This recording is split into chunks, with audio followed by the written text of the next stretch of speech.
Et on se retrouve donc pour cette revue de presse de l'économie.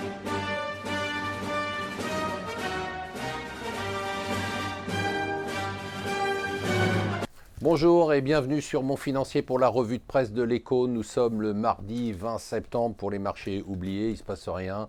Jusqu'à demain, ça va être la veillée d'armes, bien évidemment. Demain, vous le savez, c'est la réunion de la Fed. À peu près 85% des observateurs pensent qu'il ne se passera rien. Je pense qu'il y a une chance encore qu'il y ait une hausse des taux, ou en tout cas qu'il y ait une indication de forte hausse des taux, enfin de hausse des taux, une forte indication de hausse des taux avant la fin de l'année. Très intéressant ce qui se passe sur le peso mexicain. Alors vous allez me dire, peso mexicain, on n'en a rien à foutre. C'est pourtant la 8e monnaie la plus traitée au monde. C'est une monnaie très importante parce que les gens s'en servent pour couvrir leurs risques sur les pays émergents. Mais surtout, c'est devenu l'indicateur de la progression de Donald Trump dans les sondages, mieux qu'un sondage en fait, mieux que les intentions de vote. Et hier, on a atteint un niveau historique le plus bas. On se rapproche de la barre fatidique, ça vous dira peut-être rien, mais des 20 pesos contre $1. La raison est très simple, c'est que si bien évidemment Trump est élu, le Mexique va passer à la trappe. Et donc les gens se servent du peso mexicain aujourd'hui pour parier sur la victoire ou la défaite de Donald Trump. C'est à suivre, c'est très intéressant. Moi, je le suis de très près.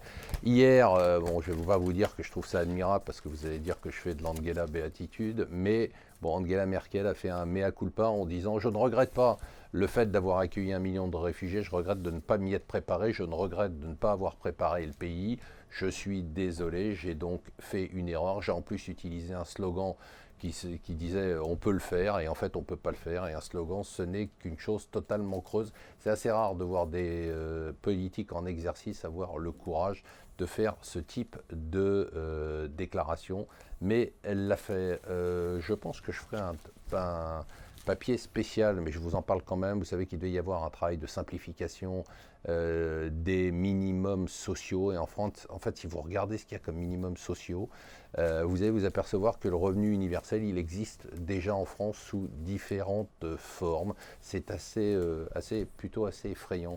Ça y est, la Chine, vous savez, on n'en parlait plus, on l'avait complètement oublié, on ne sait pas ce qui se passe en Chine. Eh bien, ça y est, le Bureau des règlements internationaux a dit que la dette chinoise était en pleine explosion, qu'il fallait s'en inquiéter et qu'il pouvait y avoir même, ça revient sur le devant de la scène, un risque de crise financière. Je crois qu'on n'y est quand même pas tout à fait.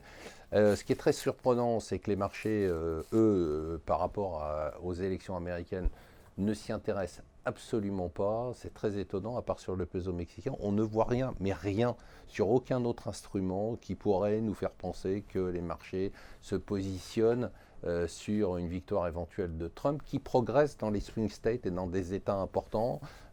Malheureusement, le précédent qu'on a eu sur les sondages et les marchés, c'était le Brexit. J'espère que ce ne sera pas la même chose. Et les crétins du jour, les crétins, les connards, je ne sais pas quel mot on peut dire, pour ces deux abrutis qui ont lancé donc cette alerte à une prise d'otage et qui ont provoqué une panique et une mobilisation de l'armée qui franchement a autre chose à foutre que de répondre à des fausses alertes.